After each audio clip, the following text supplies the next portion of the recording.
انا اعطیناک الکوثر فصل لربک وانحر ان شانئک هو الابتر۔ اے نبی ہم نے آپ کو خیر کثیر عطا۔ اس خیر کثیر میں یوں تو یہ کہ حوض کوثر وہ بھی اس میں شامل ہے، لیکن یہ کہ اس پر آپ کو 25-30 قول مل گئے۔ قرآن سب سے بڑا خیر، بہت بڑا خیر۔ حکمت، ومن یؤت الحکمت فقد اوتی خیرا، جس کو حکمت اور دانائی دے دی گئی اس کو تو خیر کثیر دے دی۔ تو ہم نے آپ کو وہ سب کچھ عطا کر دیا ہے، اور محتاج کے ساتھ عطا، جو انسان کی انسانیت کے لیے، اس کے لیے یوں سمجھیے کہ ترہ امتیاز بن۔ فصل لربک، پس اپنے رب کے نماز پڑھا کیجئے اور نہر کے اونٹ قربان کی۔ یہ گویا کہ عید الاضحیٰ کا فصل لربک، پہلے ہم نماز پڑھتے ہیں دوگانا عید الاضحیٰ، اور پھر جا کر ہم قربانی کا حر۔ ان شانئک هو الابتر، دشمن ہی ہے کہ جو دم کٹا ہو جائے۔ اس کا پس منظر یہ ہے کہ جب فوت ہو تو کچھ جو کفار تھے، کہ ایک ہی بیٹا تھا، باقی تو کیا ہیں 4 بیٹے، لیکن یہ کہ بیٹا جو تھا وہ ایک ہی تھا، وہ نے اٹھا لیا تو بڑے خوشیاں منائیں۔ تو اب دم کٹ پیچھے نام نہ رہ جائے، بیٹیوں سے تو نام چلتا نہیں، نام تو چلتا بیٹوں سے، تو اب ان کا تو کوئی تذکرہ ہی نہیں رہے گا، کوئی بات نہیں۔ تو یہ ہیں آگے فرمایا کہ نہیں، ان تو کروڑوں بیٹے اللہ عطا، کروڑوں اربوں بیٹے عطا کرے۔ ہاں اے نبی، آپ کا دشمن ضرور ہے کہ پابندی، اس کے قوانین، قواعد و ضوابط کا پورا لحاظ رکھتے ہوئے یہ ہے فصل لربک، اپنے رب کے لیے نماز پڑھیے، وانحر، اور اونٹ جو ہے نہر کیجئے، اللہ کی راہ میں قربانی کرتے رہیے۔ اس دونوں الفاظ کو جوڑ کر ایک نتیجہ نکالا ہے بعض حضرات نے کہ اس سے مراد خاص طور پر بقرعید کی نماز اور اس کے بعد جو نہر کیا جاتا ہے، آ کر قربانی دی جاتی، تو یہ اس سے مراد ہے۔ لیکن یہ بھی میں سمجھتا ہوں کہ صرف ایک ذوقی سی بات ہے، ورنہ جو پس منظر ہے بالکل ابتدائی زمانے کی یہ صورتیں ہیں۔ اس وقت نہ بقرعید تھی، البتہ یہ چیزیں موجود تھیں، نماز آپ کو دے دی گئی اسی وقت، اور ظاہر بات ہے کہ جب تک آپ مکے میں رہے یقیناً آپ ہر سال حج کرتے رہے۔ کیسے ممکن ہے کہ آپ حج نہ کریں جب اسی کعبے کا طواف کر رہے تھے جس میں 360 بت تھے، وہیں کھڑے ہو کر نماز پڑھتے تھے اور سجدہ کرتے تھے جہاں دائیں بائیں بت رکھے تھے۔ تو حج کے معاملے میں تو ایسی کوئی شے تھی بھی نہیں۔ مینا میں جانا ہے، عرفات میں جانا ہے، مزدلفہ میں، یا جو بھی ان کا باقی رہ گیا تھا، تو ہر سال آپ حج بھی کرتے ہوں گے، اور یقیناً بہت سے اونٹ آپ قربان بھی کرتے ہوں گے۔ آپ نے حجۃ الوداع میں 100 اونٹ نہر کیے، جن میں سے 63 اپنے دستے مبارک سے نہر فرمایا، اور بقیہ 37 حضرت علی نے آپ کی طرف سے کی۔ 100 اونٹ، تو اس سے اندازہ کیجئے کہ یہ جو ابتدائی دور ہے، یہ صورتیں جب نازل ہو رہی ہیں، اس وقت تو حضور کی جو ہے مالی حالت بھی بہت اچھی تھی۔ حضرت خدیجہ متمول ترین خاتون عرب کی، وہ آپ کے حوالہ عقد میں تھی، اس اعتبار سے یقیناً اس وقت بھی آپ نہر کرتے ہوں گے۔ اور نہر، جیسا کہ میں بیان کر چکا ہوں، اس دور میں غریبوں کو کھانا کھلانا، گوشت کا بانٹ دینا، وہ یہ در حقیقت ان کے ہاں سخاوت کا سب سے بڑا مظہر۔ فصل لربک وانحر، تو اے نبی آپ کو شکرانے میں وہ سارا خیر کثیر جو آپ کو عطا ہوا ہے، اسی لیے دیکھیے وہ نماز تہجد جب آپ پڑھتے تھے اور اتنی طویل رکعتیں پڑھتے تھے کہ آپ کے پاؤں متورم ہو جاتے تھے، تو لوگوں نے کہا حضور آپ اپنے اوپر اتنا تشدد کیوں کر رہے ہیں؟ آپ کے تو اول تو کوئی گناہ ہے نہیں، کوئی آپ کے مقام کے اعتبار سے اگر کسی شے کو کہا جائے کہ کوئی فروگزاشت ہے تو اللہ تعالیٰ اس کی بھی معافی کا اعلان کر چکا، تو پھر آپ کیوں مشقت جھیلتے ہیں؟ تو جواب آپ کا کیا تھا؟ افلا اکون عبدا شکورا، تو کیا میں اپنے رب کا ایک شکر گزار بندہ نہ بنوں؟ میری یہ نماز شکرانے کی، میں اپنے رب کا شکر ادا کر رہا ہوں، اس نے جو مجھے خیر کثیر عطا فرمایا۔ اب جس درجے کا وہ خیر کثیر ہے اسی درجے کا شکر مجھے اپنی امکانی حد تک ادا کرنا۔ تو فصل لربک وانحر یہاں شکرانے کے طور پر ہے، انا اعطیناک الکوثر فصل لربک وانحر ان شانئک هو الابتر، یقیناً جو آپ کا دشمن ہے وہی ابتر ہے۔ اس ابتر کے لفظ کی مجھے وضاحت کرنی ہوگی۔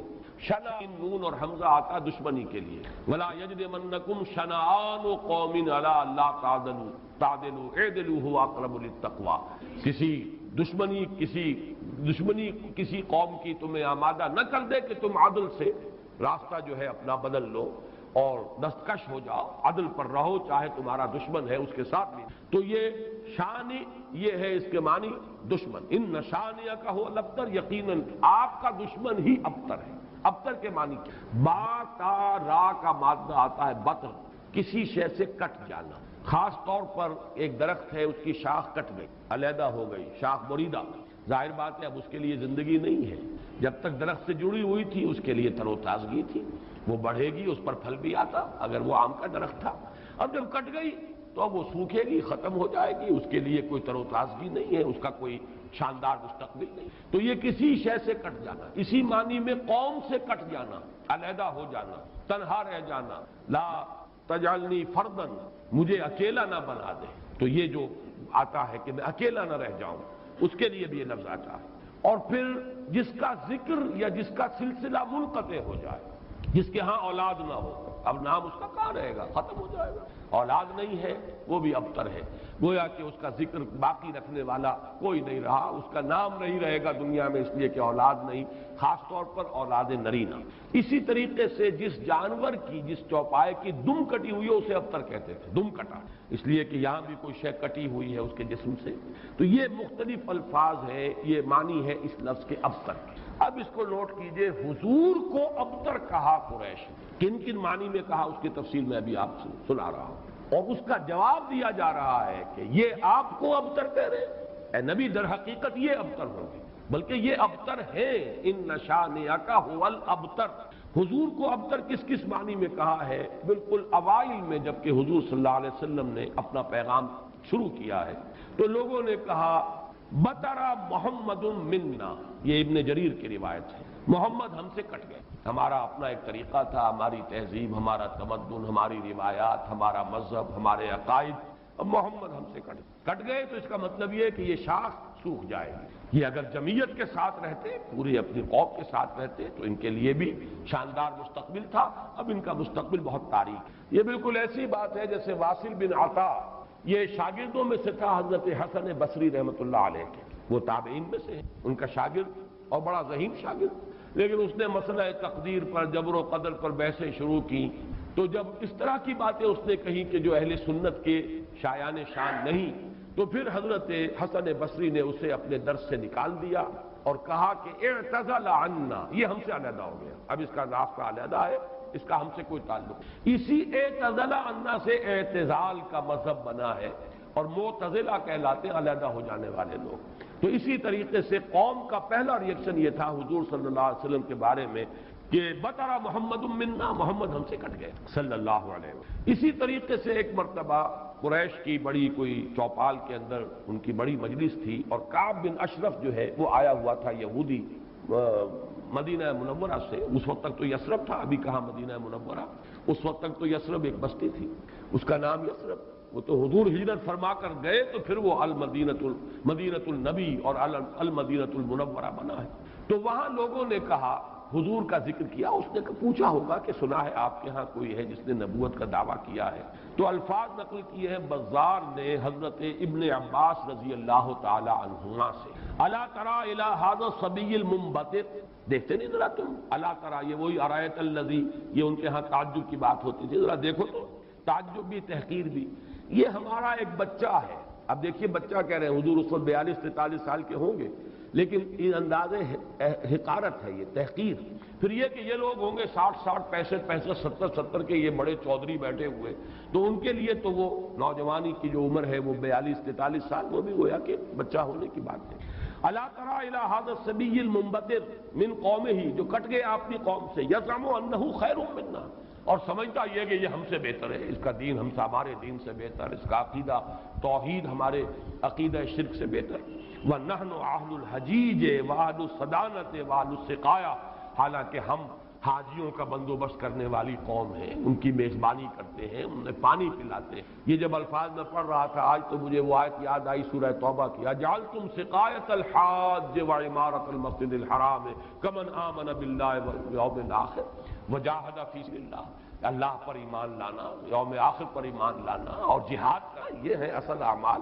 یہ حاجیوں کی کوئی خدمت کر لی، پانی پلا لیا، تم نے اس کو بڑی اونچی نیکی سمجھا ہوا ہے۔ تو یہ بھی منبتر اس شخص کو کہیں گے جو کٹ گیا اپنی قوم سے۔ سب سے زیادہ تلخ انداز میں جو بات کہی گئی حضور کے بارے میں، اور ابتر کا لفظ آپ کے بارے میں استعمال ہوا، اور یہ سمجھیے کہ یہ بھی دنات اور پستی کی انتہا تھی۔ حضور کے دوسرے صاحبزادے حضرت عبداللہ کا جب انتقال ہوا، یہ ذرا نافلہ تعلق کے درجے میں نوٹ کر لیجئے کہ حضور کی صاحبزادیاں اور آپ کو 2 بیٹے، 4 بیٹیاں اللہ نے حضرت خدیجہ کے بطن سے عطا فرمائی۔ آپ کسی اور زوجہ سے اولاد نہیں، صرف ایک کنیز ماریا قبطیہ کے بطن سے حضرت ابراہیم، اور وہ مدنی دور کا آخری زمانہ ہے جبکہ آپ کو وہ اللہ نے بیٹا عطا فرمایا، وہ بھی کم سنی ہی کے اندر فوت ہو حضرت ابراہیم۔ تو یہ جو ترتیب ہے حضور کی اولاد میں، سب سے بڑے تھے قاسم، اسی لیے ابو القاسم آپ کی کنیت۔ اس کے بعد حضرت زینب، اس کے بعد عبداللہ، حضرت عبداللہ حضور کے دوسرے بیٹے، اور پھر 3 بیٹیاں ام کلثوم اور فاطمہ اور رقیہ رضی اللہ تعالی عنہم وعنہن، ان سب سے اللہ تعالی راضی ہو۔ یہ آپ کی اولاد ہے۔ پہلے قاسم فوت ہو گئے تو چلیے ایک بیٹا عبداللہ ابھی آپ کے پاس تھا، جس رات ان کا بھی انتقال ہو گیا اس کے بعد چرچا ہوا محمد ابتر ہو گئے۔ چنانچہ سب سے زیادہ کمینگی کا مظاہرہ جو ہے ابو لہب نے کیا، پڑوسی تھا حضور کا۔ اب بھی آپ جہاں جاتے ہیں تو حضور کا گھر اور پھر اس کے ساتھ ہی وہ ابو لہب کا گھر جو ہے، اس کے اب تو نشان باقی رہ گئے، صرف باقی اب سب ختم ہوا، بڑے بڑے محل بن گئے ہیں ان کے آس پاس، بڑی عمارتیں بن گئی ہیں۔ ابو لہب دوڑا گیا ہے اسی شب، ادھر انتقال ہوا ہے عبداللہ کا، اور وہ دوڑا ہوا گیا، اس نے جا کے خوشخبری دی، بطر محمد اللیلہ، آج کی رات محمد کی جڑ کٹ گئی، محمد ابتر ہو گیا صلی اللہ علیہ وسلم۔ گویا کہ خوشخبری دے رہا۔ یہ دنات اور پستی کی انتہا ہے۔ اس کو نوٹ کر لیجئے کہ اب آگے چل کر سورۃ اللہب اب دور نہیں رہی ہے، شاید اگلے ہی درس میں ہم تینوں صورتیں پڑھیں گے، سورہ کافرون، سورہ لہب اور سورۃ النصر۔ آج جیسے 2 پڑھ رہے ہیں، پچھلے درس میں بھی 2 صورتیں پڑھی تھی، اگلے درس میں 3 صورتیں پڑھیں گے انشاءاللہ۔ بدترین انسان، ارذل الخلائق جو تھا حضور کے دشمنوں میں، وہ ابو لہب، قریب ترین عزیز، حضور کا سگا چچا، لیکن یہ کہ بدترین دشمن، اور دشمن بھی دشمن میں فرق ہے۔ خدا پنج انگوش یکساں نہ کر، نہ ہر مرد نہ ہر زن زن استو نہ ہر مرد مرد، خدا پنج انگوش یکساں نہ کر۔ آپ کے موافقین اور مومنین بھی برابر نہیں تھے، کہاں حضرت ابو بکر رضی اللہ تعالی عنہ، کہاں اس دور کے کوئی عام صحابی، پھر آپ کے دشمن بھی برابر نہیں تھے۔ تو بدترین دشمن یہ ابو لہب ہے، اور اندازہ کیجئے اس کی دنات کا کہ بطر محمد اللیلہ، آج کی رات محمد کی جڑ کٹ گئی، ابتر ہو گئے محمد، معاذ اللہ۔ یہی لفظ کہے تھے پھر عاص ابن وائل سہمی، جو آپ کے دشمنوں میں سے، مخالفین میں سے بہت بڑا چودھری تھا، ان محمد ابتر، اب تو محمد ابتر ہو گئے، ان کی جڑ کٹ گئی۔ لا ابن لہو یقوم مقامہ بعدہ، ان کا کوئی بیٹا رہا ہی نہیں کہ جو ان کی جگہ، ان کے مقام پر، ان کی جگہ پر کھڑا ہو، جانشین بنے، ان کے مشن کو آگے لے کر چلے۔ فَإِذَا مَاتَ انقطع ذِكْرَهُ، جب محمد اب فوت ہو جائیں گے تو ان کا ذکر بھی منقطع ہو جائے۔ یہ وہ ابتر کا مفہوم جس کا کہ تقابل ہم کریں گے، اِنَّا وَرَفَعْنَا لَكَ ذِكْرَكَ، وہ کہہ رہے تھے کہ ذکر منقطع ہو جائے گا، اور سورۃ الانشراح میں اللہ کی طرف سے نوید آئی، وَرَفَعْنَا لَكَ ذِكْرَكَ، ہم نے تو آپ کا ذکر بہت بلند کر دیا۔ تو یہ ہے اِنَّ شَانِئَكَ هُوَ الْأَبْتَرُ، اے نبی آپ ابتر نہیں ہوں گے، آپ کو تو ہم نے خیر کثیر عطا فرمایا، آپ کا ذکر بلند کیا، آپ کی مانوی اولاد، آپ کی امت، کتنے بڑے بڑے اولیاء اللہ، صوفیاء، اہل اللہ، اتقیاء، صلحاء، مجددین، علماء، جن کے بارے میں علماء امتی کا انبیاء بنی اسرائیل، وہ سب آپ کی مانوی اولاد۔ پھر آپ کی صاحب دادی حضرت فاطمہ سے جو اولاد چلے گی، اس کا جو مقام و مرتبہ دنیا میں ہوگا، تو آپ ابتر نہیں ہیں معاذ اللہ۔ جیسے سورہ نون کے شروع میں فرمایا، نون والقلم وما یسطرون ما انت بنعمت ربک بمجنون، اور کچھ دنوں کے بعد دیکھ لیں گے کہ کون مجنون تھا، محمد مجنون تھے معاذ اللہ، یا ابو جہل مجنون تھا اور پاگل ہو گیا تھا، اس کی مت ماری گئی تھی۔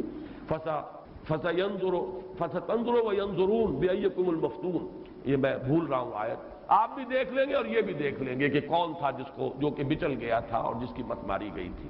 اسی طرح یہاں فرمایا اِنَّ شَانِئَكَ هُوَ الْأَبْتَرُ۔ درس تو مکمل ہوا، اب ذرا بعض ضمیمیں ہیں، ان کا چونکہ آئندہ کے درس سے بھی تعلق ہے، اور جیسے میں نے مولانا فراہی رحمۃ اللہ علیہ کے بارے میں اپنے پچھلے درس میں کچھ عرض کیا تھا کہ اگرچہ ان کا بہت اونچا مقام ہے میری نگاہ میں، لیکن وہ سائنٹیفک ریشنلزم، سر سید کی صحبت کی وجہ سے اور ان کے زیر اثر آنے کی وجہ سے کسی نہ کسی درجے میں متاثر ہو گئے تھے، جو سورہ فیل میں انہوں نے تمام جو مفسرین اور تمام معصور جو تفسیر ہے اس کو چھوڑ کر ایک علیحدہ رائے اختیار کی۔ اسی طرح چند باتیں آج میں عرض کرنا چاہتا ہوں۔ ایک تو یہ جو صورتیں اس وقت ہم پڑھ رہے ہیں، ان میں سے تقریباً تمام صورتوں کے بارے میں مکی اور مدنی ہونے کا اختلاف موجود ہے۔ حالانکہ اکثر و بیشتر کے نزدیک اجماع امت اور اجماع مفسرین کے نزدیک یہ ساری صورتیں جو ابھی تک ہم نے پڑھی ہیں یہ مکی ہیں، لیکن مدنی کی روایات بھی موجود ہیں۔ خاص طور پر اس سورہ مبارکہ کے بارے میں تو ایک ایسی روایت ہے جو مسلم شریف میں بھی ہے، مسند احمد میں بھی ہے، سنن ابی داؤد میں بھی ہے، سنن نسائی میں بھی ہے، اور حضرت انس رضی اللہ تعالی عنہ سے مروی ہے۔ حضرت انس حضور کے خادم خاص رہے مدنی دور میں۔ اب ظاہر بات ہے وہ واقعہ بیان کر رہے ہیں۔ وہ کہتے ہیں کہ ایک روز حضور ہمارے مابین تشریف فرما تھے اور کچھ گفتگو ہو رہی تھی، اچانک کچھ آپ کو ایک خاص اون کی سی کیفیت آپ پر طاری ہوئی، یعنی آپ نے آنکھیں بند کی اور اس کے بعد آپ نے آنکھیں کھولی تو آپ کے چہرے پر مسکراہٹ تھی، تبسم تھا۔ ہم نے پوچھا کس بات پر؟ آپ نے فرمایا کہ مجھ پر سورت نازل ہوئی ہے، اور پھر بسم اللہ پڑھ کر آپ نے انا اعطیناک الکوثر فصل لربک وانحر ان شانئک ھو الابتر یہ سورہ مبارکہ سنا۔ اب یہ روایت اتنی قوی ہے کہ اس کی بنا پر کچھ حضرات کی رائے ہے، اکرمہ اور مجاہد اور قتادہ، اور اس کو امام مسلم نے بھی تسلیم کیا، اور الاتقان میں امام سیوطی نے بھی اسے مدنی صورت قرار دیا، جبکہ حضرت ابن مردویہ سے یہ مروی ہے کہ ابن عباس، عائشہ اور ابن زبیر رضی اللہ تعالی عنہم یہ سب کے سب اسے مکی قرار دیں، اور جمہور مفسرین نے اسے مکی قرار دیا۔ میں نے خاص طور پر آج بات اس لیے بیان کی ہے کہ ان چھوٹی صورتوں کے بارے میں اکثر و بیشتر کے بارے میں اختلاف ہے، نمبر ایک۔ نمبر دو یہ کہ اصل میں اس میں جو تعویل ہو جاتی، اور بہت سی صورتوں کے بارے میں کہا گیا یہ 2 دفعہ نازل ہوئی، سورہ اخلاص مکے میں بھی نازل ہوئی، مدینے میں بھی نازل ہوئی، فلاں صورت مکے میں بھی نازل ہوئی، مدینے میں بھی نازل ہوئی۔ یہ دو دفعہ کے نزول کا مطلب کیا ہے؟ ہوتا یہ تھا کہ قرآن مجید ظاہر بات ہے کہ اس طریقے سے مصحف کی شکل میں تو موجود تھا ہی نہیں، کسی کچھ صورتیں یاد ہیں، کسی کو کچھ صورتیں یاد ہیں، ابھی پورا قرآن نازل بھی نہیں ہوا۔ یہ تو یوں سمجھیے کہ مدنی کے دور کے بھی انتہا پر جا کر پورا قرآن بنے گا، تو وہ اتنا چرچا نہیں تھا لوگوں کے مابین۔ اور وہ صورتیں کہ جو مکی دور میں نازل ہوئی تھی، جب وہ حالات و واقعات ایسے ہوتے تھے مدنی دور میں بھی کہ جن پر ان صورتوں کے مضامین کا انطباق ہوتا تھا، تو حضور اس وقت جب پڑھتے تھے تو لوگ یہ سمجھتے تھے یہ ابھی نازل ہوئی، حالانکہ وہ اصل میں مکے کے دور میں نازل ہو چکی۔ لیکن یہ کہ جیسے کہ انطباق ایسا ہو جاتا ہے، وہ واقعہ بہت ہی مشہور ہے کہ سورہ آل عمران میں وہ آیت موجود ہے وما محمد الا رسول قد خلت من قبلہ الرسل افإن مات او قتل انقلبتم علی اعقابکم۔ لیکن جب حضور کا انتقال ہوا ہے اور حضرت عمر پر ایک جذباتی کیفیت طاری ہوئی اور تلوار کھینچ کر آپ بیٹھ گئے کہ جو کہے گا کہ محمد کا انتقال ہو گیا اس کی گردن اڑا دوں گا، پھر حضرت ابو بکر آئے، سیدھے گئے حجرہ عائشہ میں۔ حضرت عائشہ ان کی اپنی صاحبزادی ہیں، وہاں تو کوئی حجاب نہیں، پردہ نہیں، حضور کا جسد مبارک وہاں تھا اور چادر پڑی ہوئی تھی اوپر، چادر ہٹائی ماتھے پیشانی پر، پیشانی مبارک پر بوسہ دیا۔ آپ نے وہاں الفاظ بھی کہے کہ اللہ آپ پر 2 موتیں جمع نہیں کہے گا، بس یہ موت تھی جو آ گئی، اب تو حیات ہی حیات اور حیات طیبہ ہے۔ باہر آ کر اب آپ نے خطبہ دیا، من کان یعبد محمدا فإن محمدا قد مات ومن کان یعبد اللہ فإن اللہ حی لا یموت۔ جو کوئی محمد کو پوجتا تھا وہ سن لے کہ محمد کا انتقال ہو، اور جو کوئی پجاری تھا اللہ کا، پوجنے والا اللہ کو، وہ جان لے کہ اللہ تو زندہ ہے جس پر کبھی موت طاری نہیں ہو۔ پھر آیت پڑھی وما محمد الا رسول قد خلت من قبلہ الرسل۔ حضرت عمر فرماتے مجھے ایسے محسوس ہوا جیسے یہ آیت اسی وقت نازل۔ یہ جو کیفیت ہوتی ہے کہ آیات کا جب مضامین کے اعتبار سے انطباق ہوتا تھا مدنی دور کے مختلف واقعات پر، تو صحابہ یہ سمجھ لیتے تھے بات کہ شاید یہ صورت ابھی نازل ہوئی ہے، حالانکہ وہ صورت مکی دور کی نازل شدہ صورتوں میں سے۔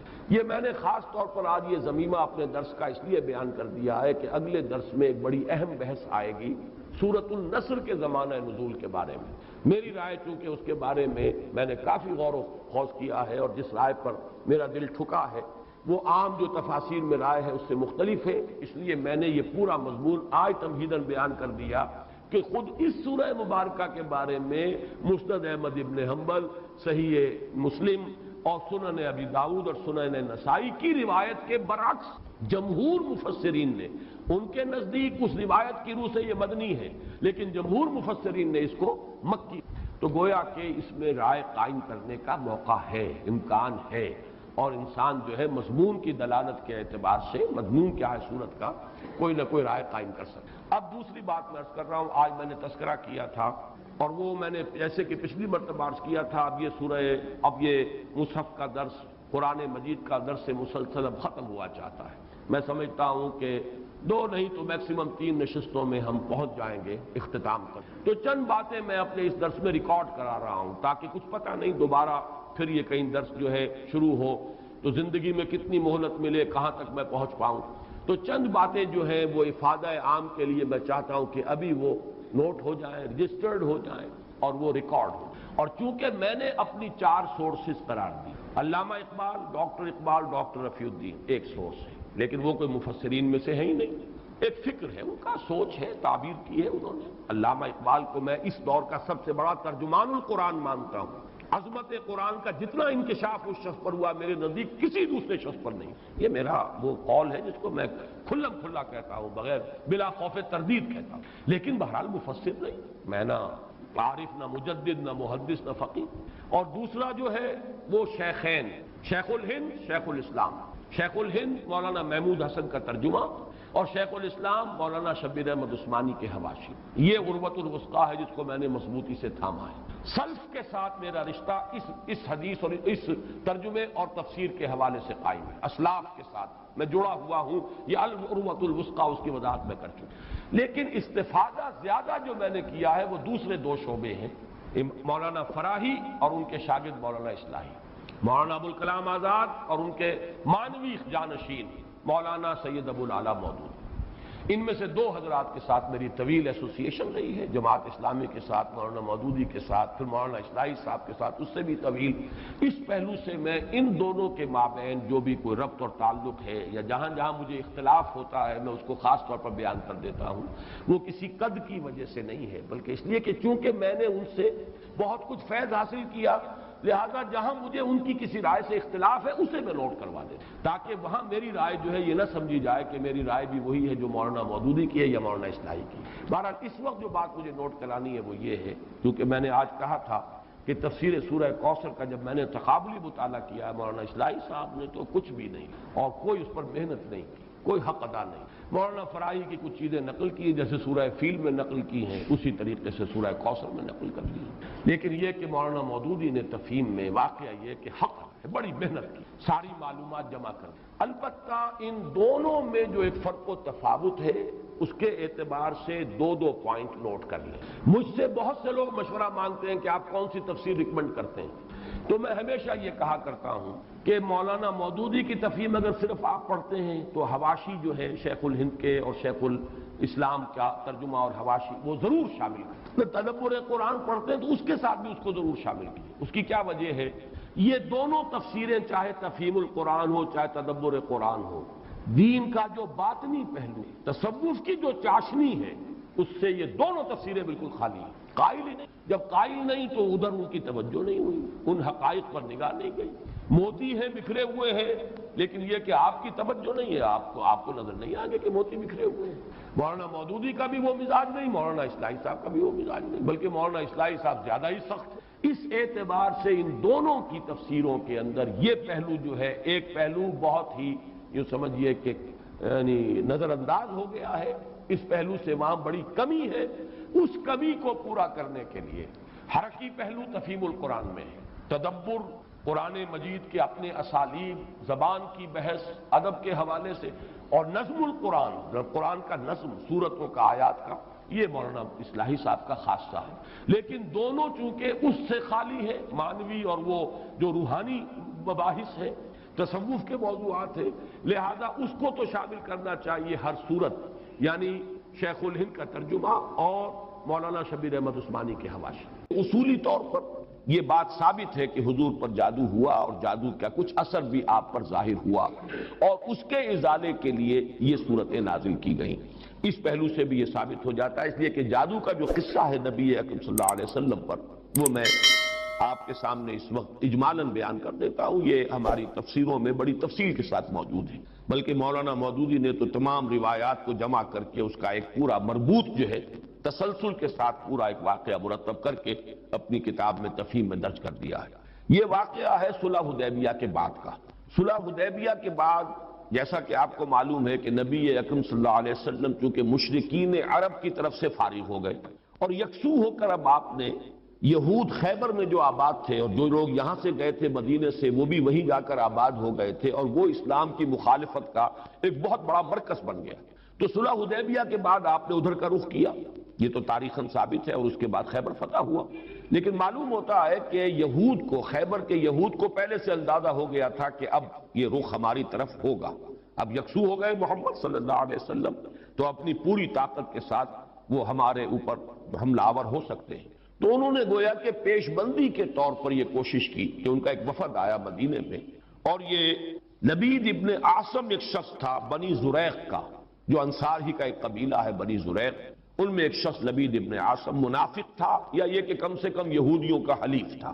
انہوں نے آ کر یہود کے وفد نے ان سے کہا کہ ہم نے تو اپنا سا زور لگا لیا محمد کی مخالفت اور ان کا راستہ روکنے کے لیے صلی اللہ علیہ وسلم، ہم ناکام ہو چکے، اب تم کوئی آخری کوشش کرو، تم بہت بڑے جادوگر ہو، بہت ہی ماہر ساحر ہو، تو تم کوئی کوشش کرو اور سحر کرو محمد پر صلی اللہ علیہ وسلم۔ اور 3 اشرفیاں پیش کی، اشرفی اس زمانے میں ایک بڑی شے کہ یہ ہدیہ بھی حاضر ہے، اب تم کوئی زور لگاؤ۔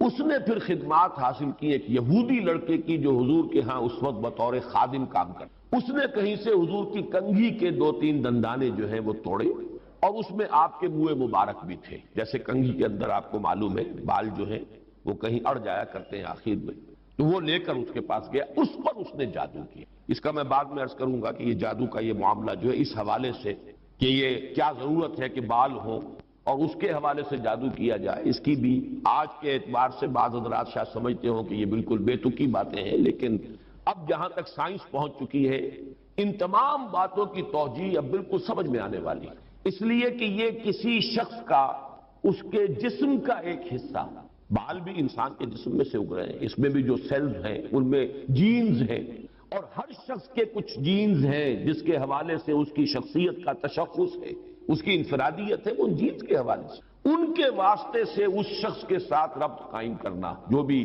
قوتیں ہیں یا وہ جنات کے ذریعے سے، ارواح خبیثہ جنہیں ہم کہیں گے ان کے ذریعے سے، یا کوئی اور شکلیں ہو سکتی ہیں، ریڈیشن مختلف قسم کے، آج تو سائنس جو ہے جہاں تک پہنچ چکی ہے وہ ریڈیشنز کی کتنی قسمیں ہیں اور کہاں کہاں سے وہ ریڈیشنز پہنچتی ہیں اور کیسے کیسے اثر انداز ہوتی ہیں، یہاں تک کہ بالکل ابتدائی دور جو ہے عہد اول جسے بگ بینگ کہا جاتا ہے آج کل، اس وقت کی ریڈیشنز بھی آج تک آپ خلا کے اندر جو ہے وہ تلاش کرتے ہیں اور وہ مل جاتی ہیں، اس پہلو سے ان چیزوں کے ذریعے سے۔ لیکن یہ کہ شخص معین تک اس بات کو پہنچانے کے لیے غالباً اس کے وجود کا کوئی حصہ، اور ظاہر بات ہے کہ ہر شخص کے بال اس کے وجود کا ایک جز ہے، اسی میں سے وہ برآمد ہوئے، بہرحال اس پر وہ جادو کیا گیا، اور وہ کوئی تانت یا کوئی شے تھی جس میں گرہیں لگائی گئیں، 11 گرہیں اس میں تھیں، پتلا سا بنایا گیا اور پتلے میں پھر وہ سوئیاں چبوئی گئیں، اور پھر ایک کنویں میں زروان یا زو اروان یا زی اروان اس کنویں کا نام تھا، وہاں جا کر کسی پتھر کے نیچے، اس کے تہ میں پتھر کے نیچے وہ دبا دیا، اس کے اثرات حضور پر ظاہر ہوئے۔ یہ ہے وہ کہ واقعہ، اور اس کے بعد اس میں فرق تفصیل سے کہ کتنا عرصہ ہوا، کیا کیا اثرات ظاہر ہوئے۔ ایک بات جو ہے تیقن کے ساتھ ثابت ہے کہ حضور کی کچھ کیفیت ایسی ہو گئی تھی جیسے جسم کچھ جکڑا سا گیا ہو، بند سا گیا ہو، ایک نشاط کی کیفیت ہوتی ہے، طبیعت کھلی ہوئی، اور ایک جیسے کہ طبیعت کے اندر کچھ بندش سی ہے، اور کچھ ایسی کیفیت کہ کوئی کام آپ نے نہیں کیا ہوتا تھا لیکن آپ نے سمجھ لیا کہ میں یہ کام کر چکا ہوں، اس طرح کا کچھ نسیان کی کیفیت بھی آپ پر کچھ عرصے کے لیے طاری رہی۔ اس حیثیت میں، اس حالت میں آپ نے کسی سے تذکرہ تو نہیں کیا اور نہ ہی اس کا کوئی چرچا ہوا، لیکن آپ جیسے کوئی اندر ہی اندر سے گھلتے سے جا رہے تھے اس جادو کے زیر اثر۔ اس کے بعد ایک رات ایسا ہوا، اب یہ حضور نے خواب میں دیکھا، یا جسے ما بین النوم والیقظہ کہا جائے گا، خواب اور بیداری کی درمیانی کیفیت، نیند اور بیداری کے درمیان کا معاملہ، اس میں آپ نے یہ دیکھا کہ 2 انسان آئے، 2 فرشتے انسانی شکل میں، ایک آپ کے سرانے بیٹھ گیا، ایک پائیں پہ بیٹھ گیا، اور ان کا مکالمہ ہوا، اس مکالمے کے ذریعے سے گویا کہ اللہ تعالیٰ نے حضور پر یہ ساری حقیقت بیان کر دی، انہیں کیا ہوا ہے، یہ بیمار ہیں، بیماری کیا ہے، ان پر جادو کیا گیا ہے، جادو کس نے کیا ہے، لبید بن عاصم نے کیا، کس شے میں کیا ہے، وہ ساری تفصیل، کہاں ہے وہ وہاں دبا ہوا ہے۔ یہ حضور صلی اللہ علیہ وسلم کو جب یہ چیز بتا دی گئی تو اگلے دن پھر آپ نے صبح حضرت عائشہ سے بھی بتایا کہ یہ واقعہ اس طرح مجھے ہوا، اور میری جو تکلیف تھی اس کا مجھے اللہ تعالیٰ کی طرف سے علاج بتا دیا گیا۔ پھر آپ حضرت علی رضی اللہ تعالیٰ عنہ کو اور غالباً حضرت طلحہ کو ان کو آپ نے بھیجا، کچھ اور لوگ بھی ساتھ ہو گئے، بنو زریق کے بھی کچھ لوگ ساتھ ہوئے، اور جا کر اس کنویں میں سے پھر وہ 6 نکال لی گئی۔ حضور صلی اللہ علیہ وسلم بھی وہیں پر پہنچ گئے۔ پھر یہی 11 آیات، 11 گرہیں تھی جو اس میں لگی ہوئی تھی، اور آپ نے ہر گرہ پر ایک ایک آیت پڑھ کر ایک گرہ کو کھولا ہے، اور آپ کی طبیعت ایسے ہو گئی جیسے کہ وہ جو بندش تھی ہو گئی تھی، جیسے کچھ جکڑ بند ہو اور اس کے بعد ایک دم جو ہے کھل جائے، کیفیت جو ہے اس سے نجات مل جائے، نشاط کی طبیعت کیفیت پیدا ہو جائے، یہ ہو گئی۔ یہ واقعہ ہے کہ جو حضرت عائشہ رضی اللہ تعالی عنہا سے، حضرت زید ابن ارقم سے رضی اللہ تعالی عنہ، حضرت عبداللہ ابن عباس سے رضی اللہ تعالی عنہما، اجمال کے ساتھ، اختصار کے ساتھ تو صحیح بخاری، صحیح مسلم اور مسند احمد اور تمام کتابیں جو ہیں ان کے اندر یہ واقعہ موجود ہے۔ البتہ یہ کہ صحیحین میں جو روایت ہے وہ بہت اجمالی ہے، جبکہ یہ تفاصیل جو ہیں زیادہ، اور جنہیں زیادہ ان تفاصیل کی سے شوق ہو اور کوئی دلچسپی ہو تو وہ مولانا مودودی صاحب کی تفہیم میں دیکھ لیں، اس میں یہ کہ زیادہ تفاصیل ہے، لیکن یہ تفاصیل صحیحین کی روایت میں نہیں، اس میں اصولاً بات ثابت ہے کہ حضور پر سحر ہوا اور سحر کے یہ اثرات ہوئے، اور اس کے بعد اس طریقے سے وہ سحر جو ہے اس کے اثرات ظاہر کی۔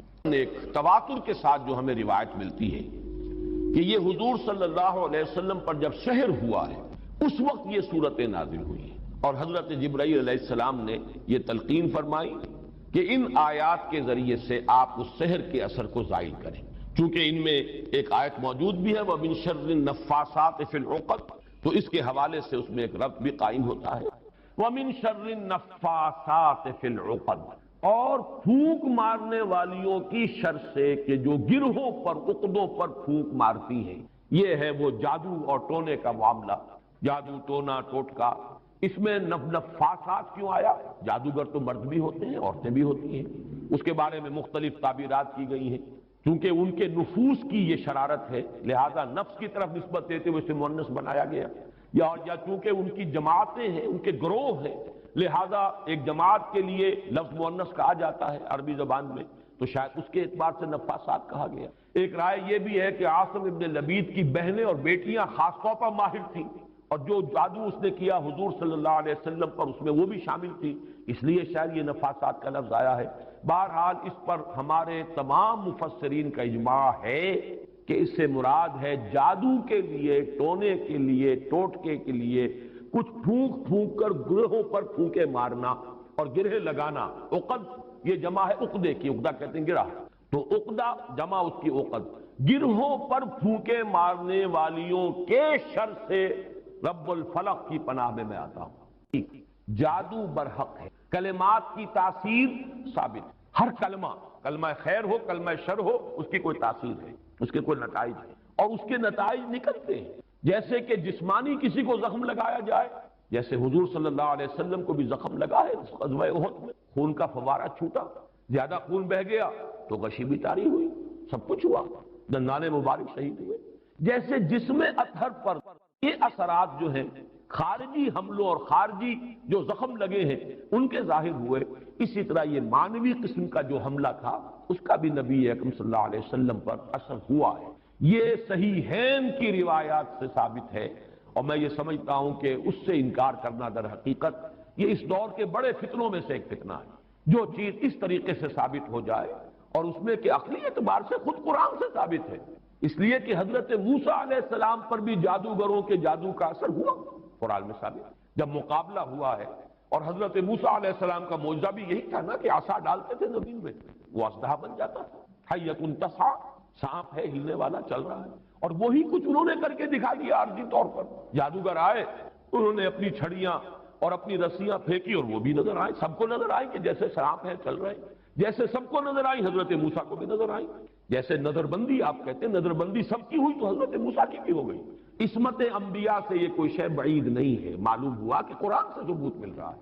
اور جیسے حضرت موسیٰ علیہ السلام کے بارے میں تو یہاں تک ہے فَأَوْجَسَ فِي نَفْسِهِ خِیفَةً مُوسیٰ، ایک خوف پیدا ہوا اندر، اور خوف جو ہے بالکل سمجھ میں آتا ہے، معقول بات ہے، منطقی بات ہے کہ فوراً یہ اثر ہوا ہوگا کہ یہ تو وہی کچھ انہوں نے کر کے دکھا دیا جو اللہ تعالیٰ نے مجھے عطا فرمایا تھا معجزہ، دیکھنے والوں کو تو وہی کچھ نظر آ گیا، فرق کیا ہوا؟ ڈگری کا فرق رہ جائے گا شاید، لیکن یہ کہ جب اللہ تعالیٰ نے فرمایا ہے موسیٰ لا تخف انکا انت الاعلی، گھبراؤ نہیں، تم ہی جیتو گے، تم ہی سربلند رہو گے، گھبراؤ نہیں، خوف محسوس نہ کرو، ذرا جو تمہارے ہاتھ میں اسے ڈالو تو صحیح، القی ما فی یدک القی عصاک، پھینکو۔ اور اب اس اژدہا نے جو حضرت موسیٰ کے عصا سے بنا ہڑپ کر لیا ان تمام سانپوں کو جو نظر آ رہے تھے، تو معلوم ہوا کہ یہ جادو تھا، اور یہ جادو نہیں کوئی اور شے۔ اور یہ بھی میں نے بارہا عرض کیا ہے کہ یہ بات، یہ حقیقت بھی منکشف انہی پر ہوئی جو جادوگر تھے۔ دوسرے والوں کو تو دیکھنے کو یہی پتا چلا ہوگا یہ بڑا جادوگر، یہ چھوٹے جادوگر، اور کیا، بڑا جادوگر غالب آ گیا، چھوٹے جادوگر جو ہے نا ہار گئے۔ بڑے جادوگر کا نے جو جادو پیدا کیا اس نے ہڑپ کر لیا چھوٹے جادوگروں کے جادو کو، تو زیادہ سے زیادہ ان کے ذہن میں تو یہی بات آئے گی۔ لیکن جادوگر جانتے تھے یہ شے کچھ اور ہے، یہ جادو نہیں ہے، اس لیے کہ ہر ماہر فن اپنے فن کی لیمیٹیشنز کو جانتا ہے۔ تو حضور صلی اللہ علیہ وسلم پر بھی یہ ہوا ہے۔ باقی مختلف لوگوں نے مختلف طریقے سے اس کی نفی کی ہے، مذاق اڑایا ہے، اس پر یہ کہہ دیا کہ اس سے تو پھر نبی کی عصمت جو ہے وہ ختم ہو گئی۔ لوگ جو کہتے تھے کہ یہ جادوگر ہیں، گویا کہ ان روایات اور ان احادیث کو ہم قبول کر لیں تو جادو کا اثر ہو جانا ثابت ہو گیا۔ حالانکہ اس میں بھی بڑا فرق ہے۔ وہ کہتے تھے جادوگر کس معنی میں کہ یہ خود جادو کر رہا ہے، یہاں یہ کہ جادو کا اثر آپ پر ہوا ہے، اور وہ بھی اثر اس درجے میں نہیں ہوا کہ جس سے آپ کی عصمت مجروح ہو جائے اور غیر معتبر ہو جائے، اس لیے کہ اس کا کسی اور کو تو پتہ ہی نہیں چلا، گھر والوں کو بھی اندازہ نہیں ہوا، صرف حضور نے اس کیفیت کو محسوس کیا ہے، اور وہ بھی صرف دنیاوی معاملات میں۔ کسی نماز کے بارے میں یہ نہیں آیا کہ حضور نے نہ پڑھی ہو اور آپ کو یہ گمان ہو گیا ہو کہ میں پڑھ چکا ہوں، نہیں، البتہ یہ کہ تعلق زن و شوق، میں اپنی فلاں اہلیہ کے ہاں ہو آیا ہوں لیکن آپ نہیں گئے، اس طرح کا کچھ معاملہ، انسانی معاملات، خالص بشری تقاضوں کے ضمن میں، بشری معمولات کے ضمن میں تو یہ اثر ہوا ہے کہ آپ نے کوئی کام نہیں کیا لیکن خیال یہ کیا کہ کر لیا ہے۔ باقی یہ کہ جو کار نبوت ہے یہ ہے محفوظیت۔ اللہ تعالیٰ نے اس جادو کے اثر سے بھی جو آپ کا فرض منصبی ہے، آپ کے نبوت و رسالت کے جو پہلو ہیں، ان کو محفوظ رکھا ہے، اس زمانے میں بھی، اس دور میں بھی جبکہ آپ پر یہ جادو کا اثر تھا۔ بہرحال جادو برحق ہے، البتہ جادو کرنا کفر ہے، زہر میں تاثیر ہے، کسی کو زہر کھلانا یہ بہرحال جرم ہے، یہ قتل عمد ہے، زہر سے مارنا اس کی تو سزا ہو جائے گی۔ اس اعتبار سے نوٹ کر لیجئے وَمِن شَرِّ النَّفَّاثَاتِ فِي الْعُقَدِ، اور یہ بھی گویا کہ ایک شکل ہوئی من شر ما خلق۔ حضور صلی اللہ علیہ وسلم کچھ تلقین فرماتے تھے، اور خود آپ کا بھی ایک معمول تھا، اور یہ روایت بھی ثابت ہے بخاری سے اور مسلم سے کہ رات کے وقت آپ کا یہ معمول تھا کہ یہ دونوں صورتیں آپ پڑھتے تھے، اپنے ہاتھوں پر پھونکتے تھے، اور پھر اپنا ہاتھ، اپنا دست مبارک اپنے پورے جسم پر جہاں جہاں تک بھی ہاتھ پہنچ سکتے تھے آپ پھیلے۔ یہ رات کو سوتے ہوئے آپ کا معمول تھا، یہاں تک کہ مرض وفات میں جب آپ پر نقاہت بہت زیادہ طاری ہو گئی تو ایسا بھی ہوتا رہا ہے کہ حضور صلی اللہ علیہ وسلم کے ہاتھ حضرت عائشہ نے اٹھائے، حضور نے اس پر پڑھا، پھونکا، اور پھر حضرت عائشہ نے حضور کے ہاتھ جو ہیں آپ کے جسم کے اوپر پھیر دیے، بلکہ ایسا بھی ہوا کہ خود حضرت عائشہ رضی اللہ تعالیٰ عنہ نے اپنے ہاتھوں سے یہی عمل جو ہے جاری رکھا۔ تو یہ بھی اصل میں نبی اکرم صلی اللہ علیہ وسلم کا جو ایک خاص تعلق ان دو صورتوں کے ساتھ ہے، اس لیے کہ روایات سے یہ معلوم ہوتا ہے کہ ان کے نزول سے پہلے قرآن مجید میں بھی مختلف جگہوں پر جو ہے وہ استعاذے کا حکم موجود ہے، تو حضور سے بھی بہت سی دعائیں منقول ہیں جن میں آپ استعاذہ کرتے تھے، پناہ طلب کرتے تھے مختلف چیزوں سے۔ اعوذ باللہ، اللہم انی اعوذ بک من العجز والکسل ومن البخل والشح، مختلف جو ہے حضور سے روایات ثابت ہیں۔ ونعوذ باللہ من شرور انفسنا ومن سیئات اعمالنا، اب یہ تمام چیزیں جو حضور سے ثابت ہیں، لیکن جب یہ صورتیں نازل ہو گئی تو اس کے بعد حضور صلی اللہ علیہ وسلم نے گویا کہ تعوذ جو ہے اپنا اس کو خاص کر لیا ان دو صورتوں کے ساتھ۔ اللہ تعالیٰ نے جو انسان پیدا کیے مزاج مختلف ہیں، ان میں کچھ لوگ ہوتے ہیں جو قوی ہوتے ہیں، ارادے فیصلہ کر لیا جاتا ہے، کچھ لوگوں میں وہ قوت ارادی، وہ ادھر ادھر سوچ، کچھ لوگ جسمانی طور پر بہت توانا ہوتے ہیں، وہ جسمانی طور پر پیدائشی طور پر۔ تو اگر کوئی قوت ارادی کمزور رکھنے والا شخص ہے، وہ بھی تو اللہ کی تخلیق ہے، اللہ کے بعد خطاؤں کا ظہور، توبہ کرتا ہے، پھر کچھ عرصے کے بعد پھر خطا کا ظہور، پھر توبہ کرتا ہے، تو ہم تو یہ سمجھیں گے کہ ایک حد کے بعد پھر اس کی توبہ قبول نہیں ہوتی، لیکن حدیث ہوئی وعن ابی ہریرہ رضی اللہ تعالی عنہ قال قال رسول اللہ صلی اللہ علیہ وسلم ان عبدا اذنب ذنبا، یقیناً ایک بندہ جو ہے وہ ایک گناہ کرتا ہے، فقال، پھر وہ کہتا ہے رب، اے میرے پروردگار، اذنبت فغفر، سے گناہ ہو گیا ہے، فقال ربہ، تو پروردگار یہ کہتا ہے عالم عبدی ان لہ ربا یغفر الذنب ویأخذ، میرا یہ بندہ یہ جانتا ہے کہ اس کا ایک رب ہے جو گناہ معاف بھی کر سکتا ہے اور سزا دے بھی سکتا ہے.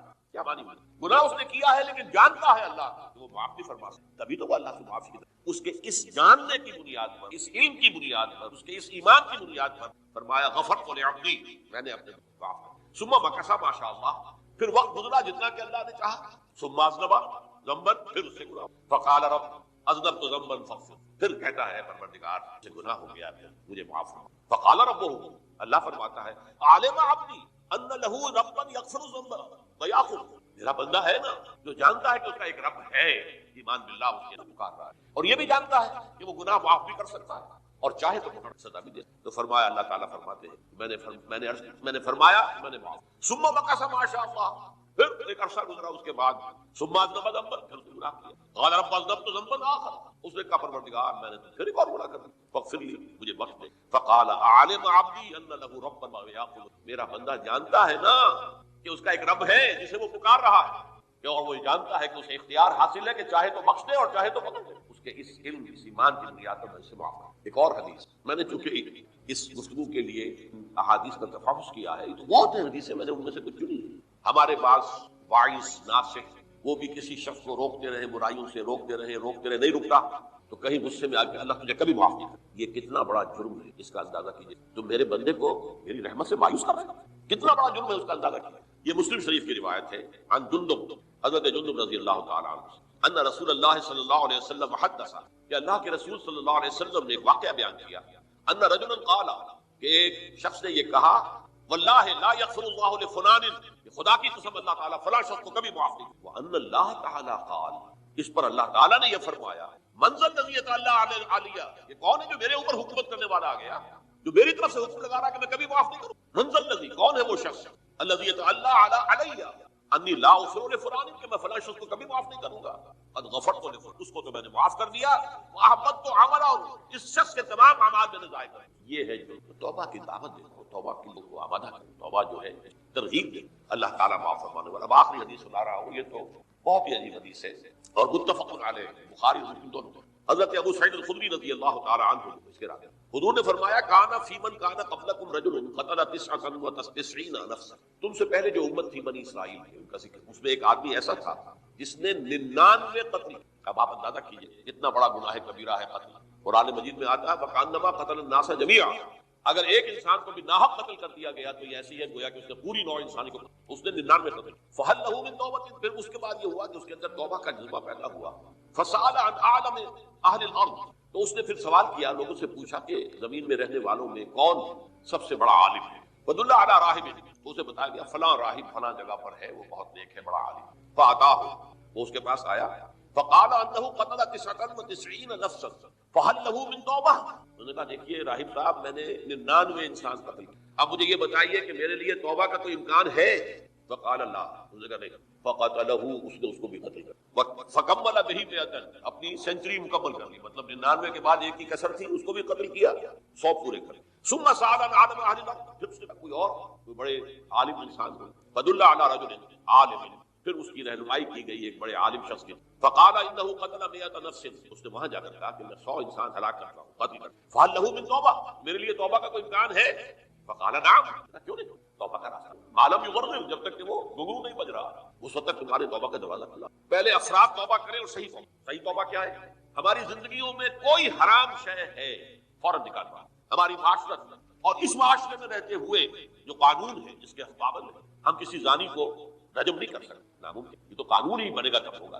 ہم کسی چور کا ہاتھ نہیں کاٹ سکتے، تو قانون بنے گا تو ہوگا. تو ہم جن چیزوں پر عمل نہیں کر سکتے قانوناً، ان کے علاوہ باقی پوری شریعت جس پر عمل کیا جا سکتا اس پر عمل پیرا. سود میں بند نہیں کر سکتا، بینکوں کو میں آگ نہیں لگا سکتا، بینکوں کو آگ لگا دیں گے تبھی سود. لیکن یہ تو کر سکتے کہ براہ راست سود میں ملوث، سود پر قرضہ لے کر اپنا کاروبار نہ چمکاؤں، نہ بڑھاؤں، سود پر قرضہ لے کر اپنے مکان نہ اونچا کروں، یہ تو کر سکتے. تو کم سے کم جو ڈائریکٹ کسی نے قانون لازم ہے آپ پر کہ آپ سودی قرضہ لیں اور اپنی بلڈنگ عالیشان بنا لیں. یہ اگر کر رہے ہیں تو آپ کے معاشرے میں کوئی قانون نہیں بنا کہ پردہ ختم، برقع حرام، یہ تو کر دیا برقع حرام.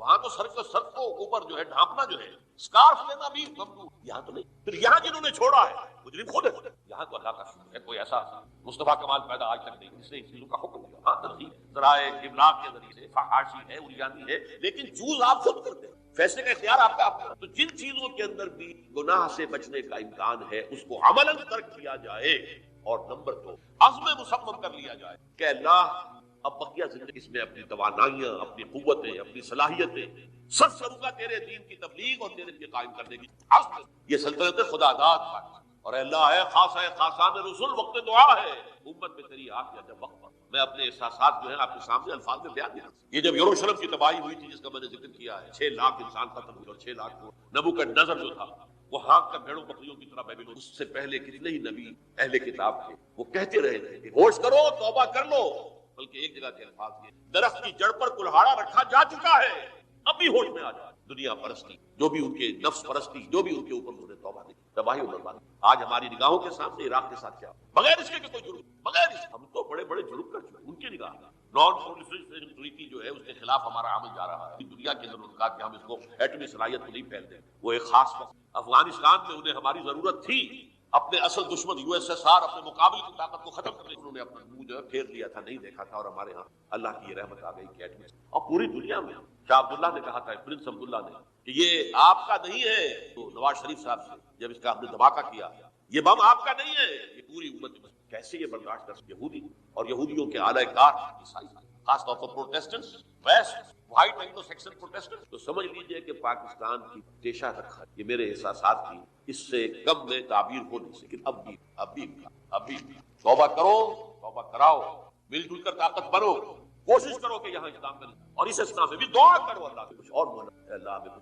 بارک اللہ لی ولکم فی القرآن العظیم ونفعنی وإیاکم بالآیات۔ اسلامی معاشرے یا ریاست کا جو پہلا ستون ہے، رکن رکین، وہ تو سورہ حجرات کی پہلی آیت میں، اللہ اور اس کے رسول کی اطاعت بلا چون و چرا، جہاں حکم خدابندی اور حکم رسول آ جائے رک جانا، کوئی قانون قاعدہ، کوئی اللہ کی کتاب اور رسول کی سنت کے منافی، لیکن یہ دستوری اور قانونی ملی زندگی، حیات ملی میں ایک اور ضرورت، اس لیے کہ انسان میں جذبات مختلف افراد کو جوڑنے کے لیے ایک سیمنٹ سبسٹنس چاہیے، اور وہ جذباتی، کسی شخصیت کے ساتھ جذباتی لگاؤ، کسی قومی ہیرو کے ساتھ محبت، یہ باندھتی ہے ان کے نقش قدم پر چلنے کی کوشش، انہیں امیٹیٹ کرنا، گاندھی کا انداز اختیار کرنا، نہرو کیپ اختیار کرنا، جناح کیپ اختیار کرنا، نہرو کٹ واسکٹ پہننا، ماؤ زیتون کا جیکٹ پہننا، سب کیا ہے؟ پھر 50 گز اونچے مجسمے گاندھی کے بنانا، ماؤ زیتون کے بنانا، اسٹالن کے بنانا، اس لیے تاکہ عظیم شخصیت کی چھاپ پڑ جائے لوگوں پر، ان کے جذبات جو ہیں ان میں ایک شخصیت سے محبت، ایک شخصیت سے عقیدت رچ بس جائے، اور یہ انہیں جوڑ دیا، یہ ایک ضرورت ہے۔ اسی لیے میں نے آپ کو یہ ساری مثالیں بتائیں، کیوں یہاں تک کہ اگر کوئی ہیرو نہ ہو تو ہیرو بنانا پڑتا، تاکہ اس ہیرو کی ہیرو ورشپ، تو ورشپ کا لفظ تو بہرحال ہمارے لیے درست نہیں ہے، لیکن اس ہیرو سے محبت، اس کے اتباع کا جذب، اس کا احترام، اس کا ادب، یہ در حقیقت انسانی ثقافت اور تہذیب کی بنیاد بنتی ہے۔ اسلامی معاشرے میں وہ شخصیت جو ہے کوئی مصنوعی بنانے کی ضرورت نہیں، وہ دل آویز شخصیت ہے محمد الرسول اللہ صلی اللہ علیہ وسلم، ان کی محبت، اللہ کی محبت کے بعد رسول کی محبت، اور پھر ساری محبتیں ان کے تابع۔ حضور نے فرمایا لا یؤمن احدکم حتی اکون احب الیہ من والدہ وولدہ والناس اجمعین، تم میں سے کوئی شخص مومن نہیں ہو سکتا جب تک کہ میں اسے اس کے والدین سے، اس کے بیٹوں سے اور تمام انسانوں سے بڑھ کر محبوب نہ ہوں۔ اور قرآن مجید میں آپ کو معلوم ہے آیت نمبر 24 سورہ توبہ کی، وہاں تو بہت زبردست کی آئی ہے، قل ان کان آباؤکم وابناؤکم واخوانکم وازواجکم وعشیرتکم واموال اقترفتموها وتجارۃ تخشون کسادها ومساکن ترضونها احب الیکم من اللہ ورسولہ وجہاد فی سبیلہ فتربصوا حتی یاتی اللہ بامرہ واللہ لا یہدی القوم الفاسقین۔ اے نبی ان سے کہہ دیجئے دیکھو سن رکھو، اگر تمہیں اپنے باپ، اپنے بیٹے، اپنی بیویاں، اپنے رشتہ دار، اپنے بھائی، اور وہ مال جو تم نے بڑی محنت سے جمع کیے ہیں، اور وہ کاروبار جن میں کساد کا، مندے کا خوف رہتا ہے، اور وہ حویلیاں اور کوٹھیاں اور محل جو تم نے بنائے ہیں بہت محبوب ہیں، اگر یہ 8 چیزیں محبوب تر ہیں اللہ سے اور اس کے رسول سے اور اللہ کی راہ میں جہاد کرنے سے، تو جاؤ دفع ہو جاؤ، ادھر بیٹھو یہاں تک کہ اللہ اپنا فیصلہ سنا دے۔ اور اللہ ایسے ناہنجاروں کو ہدایت نہیں دیتے تو یہ ہے در حقیقت دوسری شخصیت مسلمانوں کو جذباتی طور پر ایک دوسرے، جب میرا بھی ایک جذباتی تعلق حضور کے ساتھ ہوگا، آپ کا بھی ہوگا، تو ہمارا یہ حضور کے ساتھ تعلق ہمیں بھی قریب لائے گا، ان کی محبت کے رشتے میں ہم بندھ جائیں گے۔ اور اگر حضور کی شخصیت کے ساتھ کوئی گستاخانہ طرز عمل اختیار کر، ان کی بات کی پرواہ نہ کی، پھر ظاہر بات ہے کہ اسلامی معاشرہ جو ہے وہ منتشر ہو جائے۔ چنانچہ ہم یہ دیکھتے ہیں یہ جو اتنی بڑی امت ہے اور 1400 برس گزر چکے ہیں، اس میں جو ایک کلچرل ہوموجینٹی ہے، یکسانی ہے۔ آپ کو انڈونیشیا کا مسلمان ملے گا، وہی انداز، اس کو داڑھی ہے، اس کا وہی انداز، لباس ٹھیک ہے تہبند ہو کچھ ہو، لیکن وہ محسوس ہوگا کہ کوئی ہے، کوئی شے ہے ان کے درمیان مشترک۔ نماز کے لیے کھڑے ہوں گے بیت اللہ کے گرد تو سب نماز پڑھیں گے اور کسی کی نماز ٹوٹے گی نہیں، کہیں زیادہ فرق یہ ہوگا کوئی رفع یدین زیادہ کر رہا ہے، کوئی آمین بالجہر زور سے کہہ رہا، بس۔ باقی یہ کہ قیام ہے، اس کے بعد رکوع ہے، پھر قومہ ہے، پھر سجدہ ہے، پھر جلسہ ہے، پھر سجدہ ہے، پھر اس میں یہ وہ چیز ہے جس نے اس امت کے اندر cultural homogeneity and cultural continuity پیدا کی، نسل بعد نسل، نسل بعد نسل۔ ہم کسی اور ہیرو کو وہ مقام دینے کو تیار نہیں۔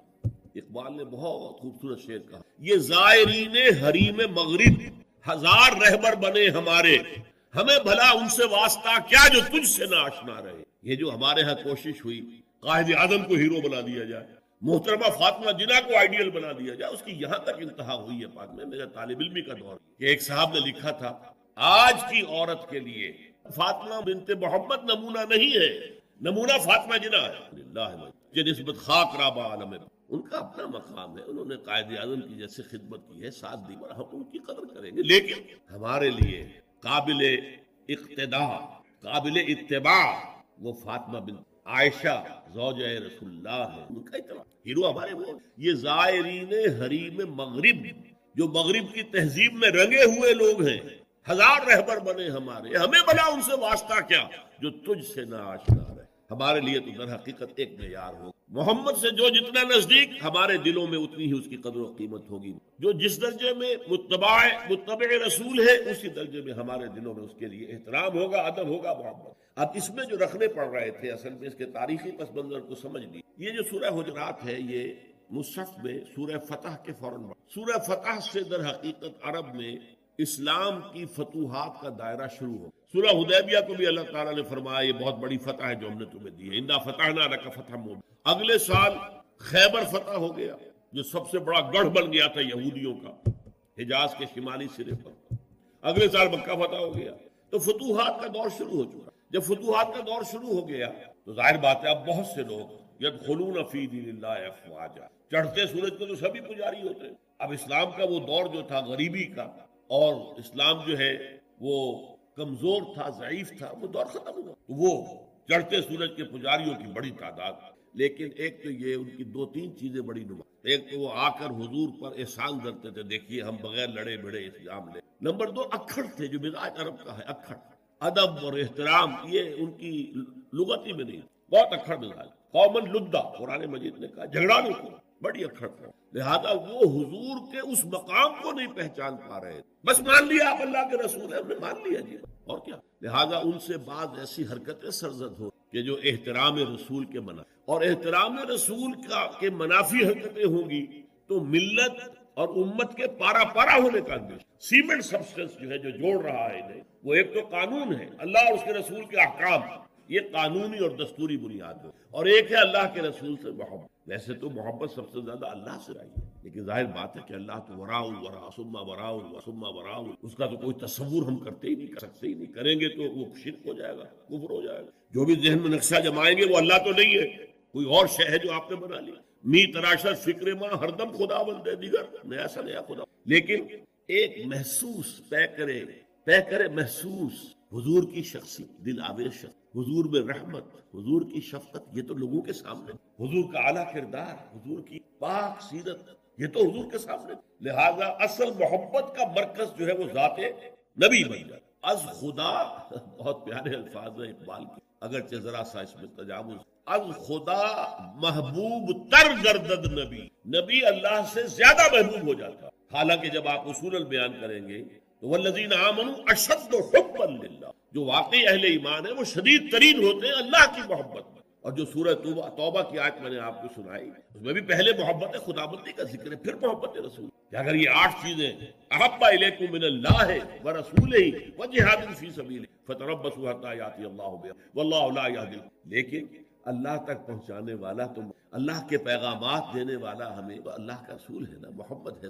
پھر ہم جو خوگرے پے کرے محسوس تھی انسان کی، وہ خوگرے پے کرے محسوس محمد تو ہمیں نظر آتے ہیں۔ اللہ کے بارے میں تو ہم کو محمد کا کیا کردار تھا صلی اللہ علیہ وسلم، اپنی بیٹیوں کے ساتھ کیسا سلوک تھا، اپنی بیویوں کے ساتھ آپ کیسا، کتنی بڑی مثال تھے سپہ سالاروں کے لیے، کتنی بڑی مثال تھے قاضی القضات لوگوں کے لیے، فیصلے کرتے تھے کہ نہیں، قاضی تھے کہ نہیں، کتنے بڑا اسوہ تھے ہیڈ آف دی اسٹیٹس کے لیے، آپ اس ریاست کے ہیڈ تھے۔ کون سی حیثیت ہے جس میں ہم دیکھیں کہ وہاں پانی کو مرتا ہے اور شخصیت جو ہے اتنی عظمت والی یہاں نظر نہیں ہے، ہر پہلو سے عظیم ترین، تو اس کی اس کا اتباع کریں۔ اس کے لیے بھی نوٹ کر لیجیے، اللہ تعالیٰ پر بھی پہلے ہمارے لیے لازم ہے اس کی اطاعت اور دوسرے محبت۔ اللہ کی اطاعت اور محبت جمع کریں تو لفظ بنے گا عبادت، اللہ کی عبادت کریں۔